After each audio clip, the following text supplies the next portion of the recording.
Opposition alliance जो है वो बनने की कोशिशें भरपूर जारी और सारी हैं। जो ही कोई अपोजिशन की मीटिंग होती है तो फौरन से पहले प्राइम मिनिस्टर साहब या हुकूमत की तरफ से जो है कोई ना कोई वहाँ पे पहुँच जाता है। मौलाना फजल रहमान साहब के घर पिछले दिन मुलाकात हुई, प्राइम मिनिस्टर साहब चले गए, एक बड़ा सा गुलदस्ता अगर हम दिखा सकें। अब कल एक बार फिर मुलाकात हुई है और उसके अंदर शाहिद खकान अब्बासी साहब, मौलाना साहब हैं, आशिक ज़ई साहब हैं, पाकिस्तान तहरीक इंसाफ की तमाम जो बड़ी क़यादत है वो वहाँ पे मौजूद थे।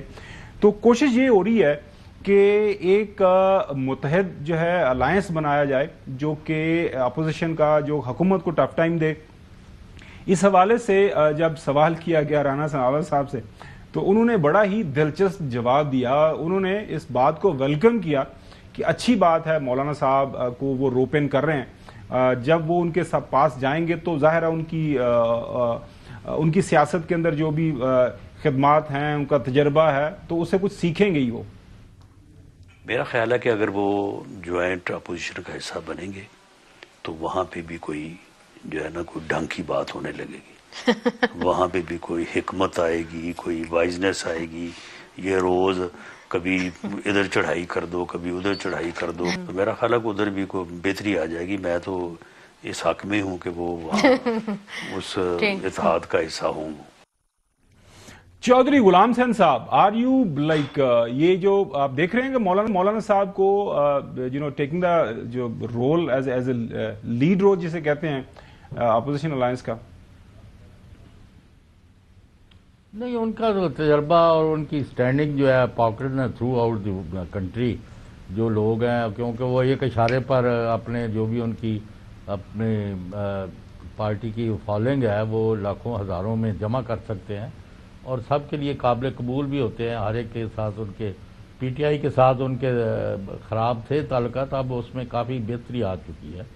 इनके वालिद मरहूम जो मुफ्ती महमूद जो थे, आपको याद होगा वो पीने जो बनी थी जुल्फ़िकार अली भुट्टो की गवर्नमेंट के ख़िलाफ़ पीपल्स पार्टी की, तो उसकी सरबराही जो है मुफ्ती महमूद के पास थी।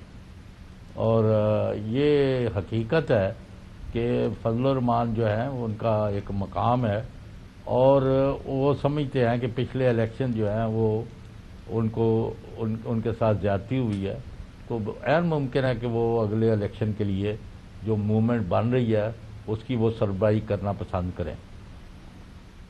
आपका ख्याल क्या? देखिए, मौलाना जो है एक जेन्युइन लीडर हैं। मौलाना की क़यादत में अगर पीटीआई आएगी तो यकीनन उसको फ़ायदा होगा, लेकिन फिर फैसले मौलाना के होंगे। मौलाना जब फैसला करते हैं तो उसमें वाकई एक फरासत भी होती है, उसमें बलूगत भी होती है, उसमें तजर्बा भी जो है वो रिफ्लेक्ट हो रहा होता है। मौलाना से ज़्यादा तजर्बाकार और मौलाना से ज़्यादा समझदार कोई सियासतदान मौजूद नहीं है।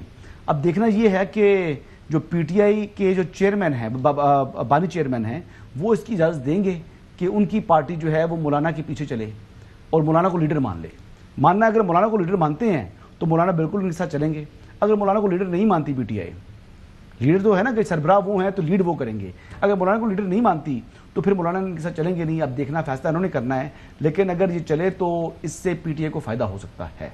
नहीं, फ़ायदा तो अगला जो सवाल ये हो रहा है कि अगर मौलाना ये जो इत्तेहाद बन जाता है तो वो पिछले दिन हमारे प्रोग्राम में मिफ्ता साहब मौजूद थे, उन्होंने कहा कि कंसेंसस मिनिमम ये है कि we have to go for the fresh elections जी एज सुन एज पॉसिबल। जी, सो आपको लग रहा है कि मौलाना साहब ये जो मिनिमम कंसेंसस है उसका हिस्सा बन जाएंगे? क्योंकि आपको याद होगा 26वीं आईनी तरमीम बिल्कुल बन जाएंगे। तो मेरा ख्याल तब ये था कि मौलाना साहब at the end of day, आपको याद होगा मैं बार बार यही कहता था कि वो वोट डाल देंगे, उनको ज़ाहिर पता है, वो उनको नज़र आ रहा होता है कि चीज़ें किस तरह आगे बढ़ानी है। तो मौजूदा जो इस वक्त सिस्टम जिस अंदाज से इस वक्त जो हुकूमत जिस अंदाज से आगे बढ़ रही है, तो मौलाना साहब एक ऐसी अपोजिशन को लीड करने के लिए आपको लग रहा है कि वो राजी हो जाएंगे जिसका काम ज़ाहिर है वो यही कहेंगे न्यू इलेक्शंस? जी बिल्कुल हो जाएंगे, लेकिन मौलाना की अपनी टर्म्स होंगी।